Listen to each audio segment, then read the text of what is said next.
Please like, share, comment and don't forget to subscribe my channel. अस्सलाम वालेकुम प्यारे दोस्तों, की हाल है। मैं अब्दुल वाहिद थोड़ी खिदमत पंजाबी दीवा चैनल यूट्यूब तो थोड़ी खिदमत हाज़र हाँ।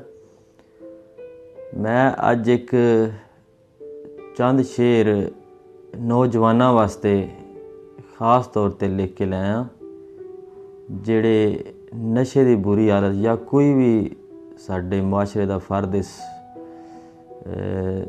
बुरी चीज़ मुबतला हो जाता है, वो वास्ते मैं एक पैगाम छोटा जा लैके आया। उम्मीद है थानू पसंद आएगा।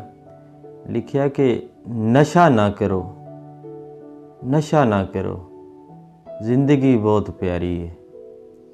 नशा ना करो, ज़िंदगी बहुत प्यारी है। दम मापियां दा भरो, ज़िंदगी बहुत प्यारी है। किन्नी सोहनी रब ने दित्ती ज़िंदगी थानू है। एक छोटा जिन्ना काम करो, कदर करो, ज़िंदगी बहुत प्यारी है। नशा ना करो, ज़िंदगी बहुत प्यारी है। गुण दे वांगर खांदा नशा जवानी नू, गुण दे वांगर खांदा नशा जवानी नू। नशियां विच ना वड़ो, कदर करो, ज़िंदगी बहुत प्यारी है। शीशे वांगों साफ रखो, शीशे वांगों अपनियां सोचां साफ रखो।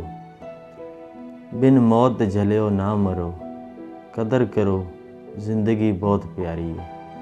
नशा ना करो, कदर करो, ज़िंदगी बहुत प्यारी है। रब ने किन्ने सोहने थानू अंग दिते, रब ने किन्ने सोहने थानू अंग दिते। हस हस दुख तकलीफ जरो, कदर करो, ज़िंदगी बहुत प्यारी है। नशा ना करो, ज़िंदगी बहुत प्यारी है। कुछ नहीं मिलना वायद ऐसे जीने चो, चंगियां रावां ते खड़ो, कदर करो, ज़िंदगी बहुत प्यारी है।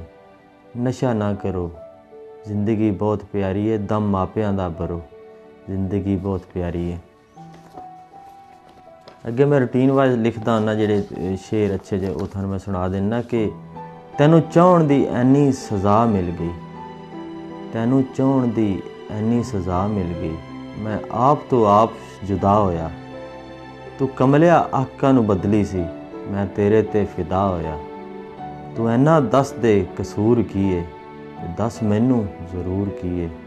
मेरा अमन सकून तबाह होया, मैं तेरे ते फिदा होया। एक तेरा प्यार मिल जांदा, बेलौस तैनू मेरा दिल चाहंदा। तू छोड़ के केड़े राह होया, मैं तेरे ते फिदा होया। मैं आप तो आप जुदा होया। दोस्तों, उम्मीद है थानू मेरे अशार अच्छे लगणगे।